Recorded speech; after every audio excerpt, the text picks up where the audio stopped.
have breaking news that just came in 4 minutes ago from the Associated Press. Remember, we told you how Alex Jones... Everybody loves the conspiracy theory.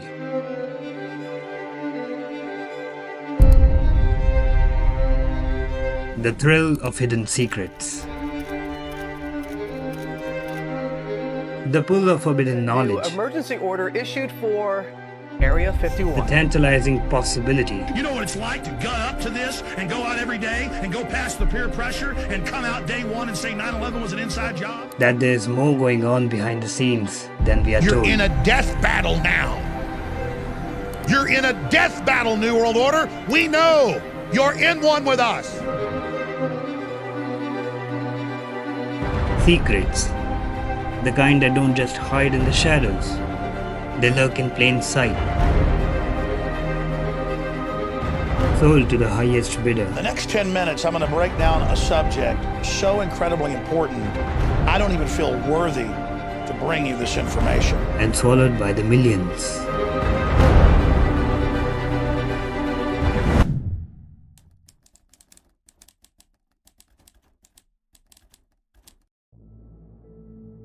We're getting new details tonight about how Friday's terrifying events unfolded. Police are mapping out a timeline of Adam Lanza's final moments. They say he had so much ammunition that many more could have been killed. Back in 2012, a horrific shooting took place at Sandy Hook Elementary School. 20 young children and 6 adults lost their lives. The entire world was shattered. It was an emotional evening for those who gathered to remember the victims of Sandy Hook. But wait, it was a false flag?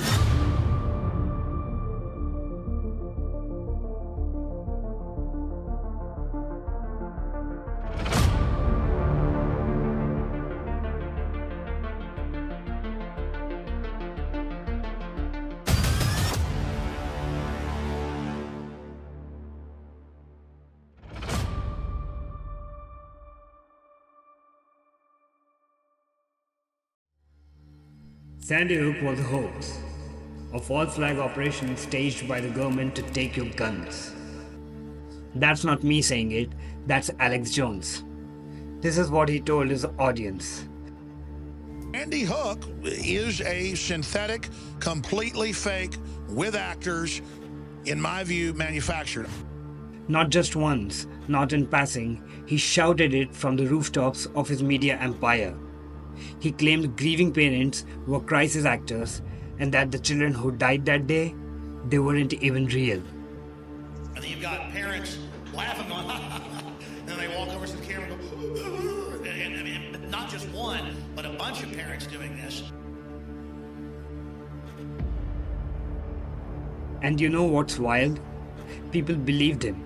His followers latched onto it, as if this horrific tragedy was some grand performance. But Jones didn't just throw out a wild idea and leave it at that. He weaponized it. It wasn't just a theory to him, it became a rallying cry for his platform. And for the families of the victims, their nightmare didn't end with the funeral. No, they were harassed, threatened, forced into hiding. All because Alex Jones decided to call their suffering a lie.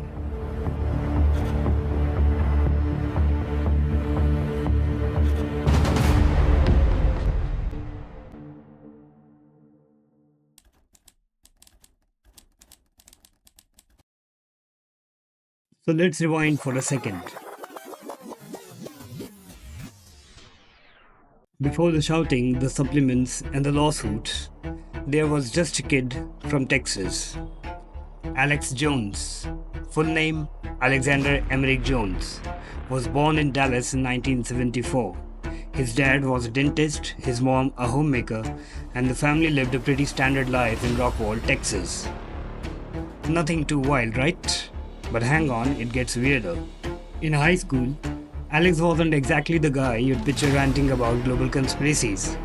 He played football, graduated in '93, and for a hot minute even attended Austin Community College. Before, well, dropping out. But let's be real, college wasn't really his vibe. Here's where it starts to get interesting. Somewhere along the line, teenager Alex picked up a book called None Dare Call It Conspiracy. It's this niche little read by Gary Allen, who was a big player in the John Birch Society, a group famous for its over-the-top conspiracy theories about global bankers controlling the government. And man, did this book blow Alex's mind. He's even called it the easiest to read primer on the New World Order. Translation, it gave him the blueprint for the kind of stuff he'd spend the next few decades screaming about. But let's pause for a moment and talk about Waco. If you were alive in the 90s, you probably remember the Waco siege. It was this huge, tragic standoff between a religious group called the Branch Davidians and the federal agents. It ended in flames with over 70 people dead, including kids. And for high school senior Alex, it was like a switch flipped. This wasn't just a tragedy to him, it was proof. Proof of what? That the government was some shadowy, malevolent force out to control and destroy. This was his villain origin story.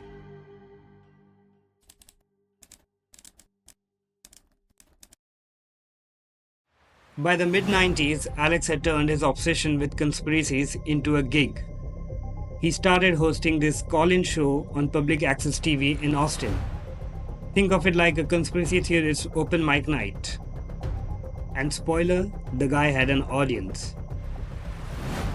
Then came the Oklahoma City bombing in 1995. Timothy McVeigh's attack was horrifying, a domestic terrorist bombing that killed 168 people. But Alex, he had a very different take. He didn't buy the official story at all. He accused the government of orchestrating the whole thing. It's not McVeigh, he'd say. It's a kleptocracy. Clutches of evil. They are controlling everything. Sounds familiar? It's the same shtick he'd later use for, well, pretty much everything. In 1998, he released his first film, America Destroyed by Design. It was basically an infomercial for conspiracy theories, and while it wasn't exactly a blockbuster, it put him on the map in the world of fringe media. Around the same time, Alex organized a campaign to rebuild the Branch Davidian Church as a memorial for those who died in the Waco siege. And let me tell you, he leaned hard into the narrative that David Koresh and his followers were peaceful victims who'd been brutally murdered by the government. For Alex, this wasn't just history, it was ammo for his growing brand. Then in 1996, Alex took his act to the radio. He hosted a show called The Final Edition on Austin's KGFK FM. This was where he really found his groove, ranting about the New World Order and all the other conspiracies he'd been piecing together. But here's the kicker. Alex's style wasn't for everyone.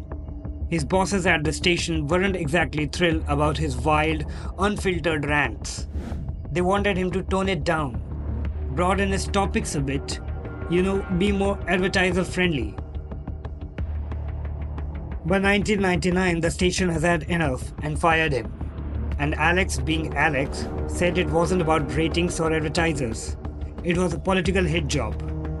He claimed he was told to lay off Bill Clinton, stop bashing the Marines, and to quote, quit rebuilding that church. And honestly, getting fired was probably the best thing that ever happened to him. Because that same year, he launched a website that would make him infamous. Infowars.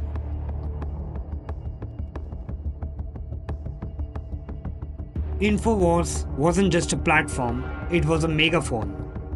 And Alex wasn't just some guy shouting into the void anymore. He was building an empire. A cult-like following of people who believed every word he said. And it wasn't just the ideas that sold, it was the fear. Fear of the government, fear of global elites, fear of vaccines, mass shootings, immigration, you name it. And with the fear came profit. Infowars became a multi-million-dollar business. But every empire falls. And for Alex Jones, the tipping point was Sandy Hook.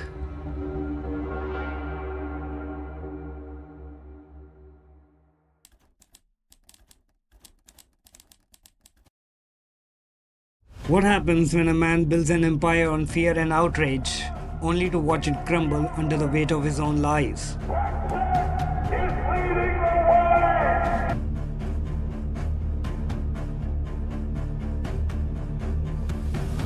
By 2014, Infowars wasn't just a website, it was a money-making machine pulling in over $20 million a year. And no, Alex Jones wasn't just ranting for entertainment. He was running a business, a big one. From dietary supplements to survival gear and even toothpaste. Jones turned his conspiracies into cold, hard cash. Between 2015 and 2018 alone, Infowars raked in $165 million in sales. But here's where it starts to go downhill. In 2017, a company called Labdoor tested some of the supplements. Turns out, one was just iodine. And another was basically magnesium oxide and citric acid. Standard ingredients you could find in a basic vitamin IL. Not dangerous, but also not the miracle cures he promised. Even John Oliver called him out, saying Jones spent nearly a quarter half of his airtime hawking this stuff, and then there were reports that some of his products contained dangerous levels of lead. And by the look on Jones's face, it tastes exactly as good as it sounds. Then came the COVID-19 pandemic.